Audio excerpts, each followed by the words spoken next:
Let's start with a new exercise today, that is exercise 13.2, question 1. Which of the following are in inverse proportion? We have been given certain situations where we have to find out whether it is in inverse proportion or not. First is the number of workers on a job and the time to complete the job.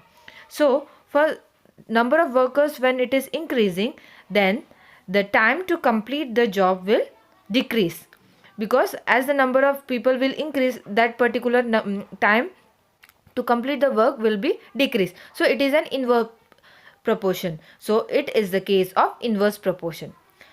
So second, now the time taken for a journey and the distance traveled in a uniform speed.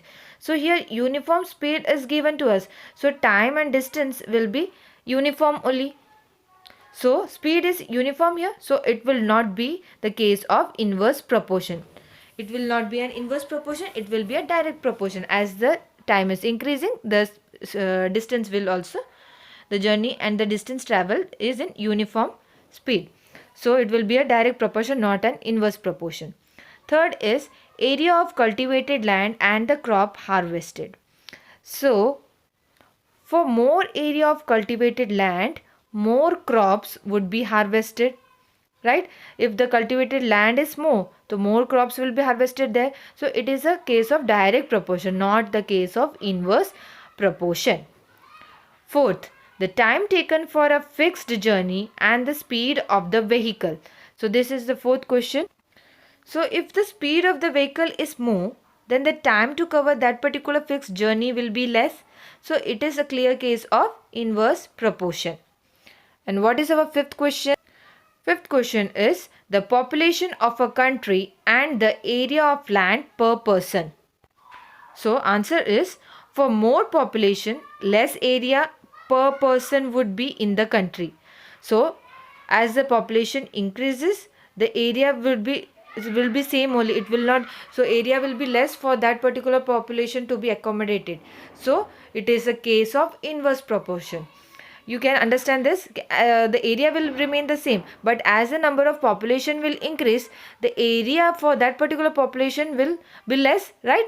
So it is a case of inverse proportion. Question 2.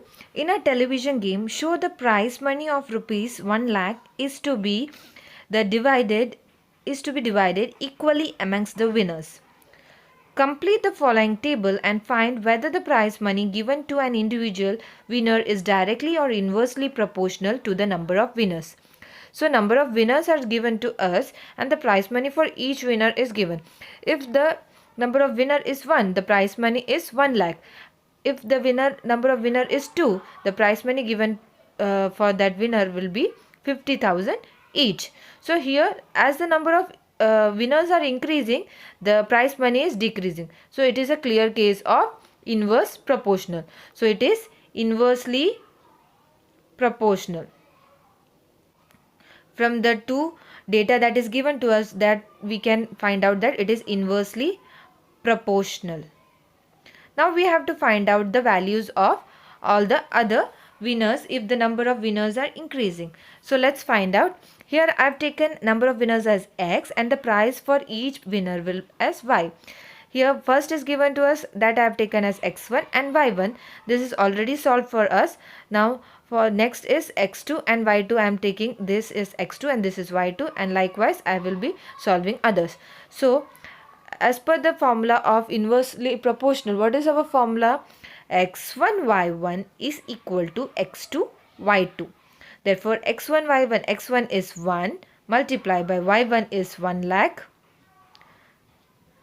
X2 is, we are taking this as 4 multiplied by Y2. What is Y2? We have to find out.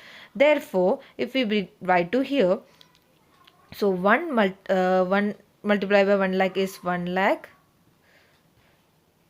divide by 4, and that is equal to x1 will be y2 will be equal to 25,000. So 25,000 rupees is the amount each will get when the number of winners is 4. So likewise we will do for 5 now.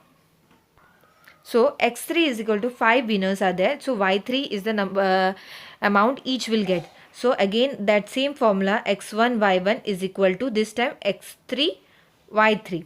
So x1 we have find out as we know it is 1 multiplied by 1 lakh is equal to x3 is 5 and y3 we have to find out. Therefore y3 will be equal to 1 lakh divided by 5. So that is equal to 20,000 rupees. So y3, that is when the number of winner are 5, the each winner will get rupees 20,000. Now next is x3 is done. Now x4. What is x4 here? Next is x4 is 8 I am taking, and y4 we have to find.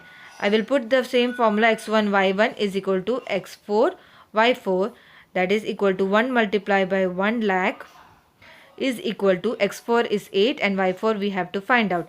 Therefore y4 is equal to 1 lakh divided by 8, that is equal to 12,500 rupees. So y4, that is if the number of winner are 8 number of winner, then each will get 12,500. Then next is x5. x5 I have taken as 10 and y5 will be, we have to find out. Again x1 y1 is equal to x5 y5, that is equal to 1 multiplied by 1 lakh is equal to x5 is 10 multiplied by y5 we have to find. Therefore y5 is equal to 1 lakh, the 1 lakh divided by 10, that is equal to, this will get cancelled, that is 10,000. 10,000 rupees each winner will get when the number of winners are 10. Now next is x6 is equal to 20. 20 number of winners, then what will be the amount each will get? Again I am using the same formula, x1 y1 is equal to x6 y6. So 1 multiplied by 1 lakh equal to, what is x is? That is 20 multiplied by y6 we have to find out.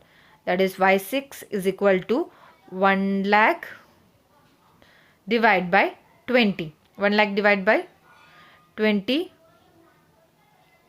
is 5,000 rupees. So when the number of winners are 20, so each winner will get rupees 5,000. So number of winners are increasing and the amount each will get is decreasing. So this is inverse proportional.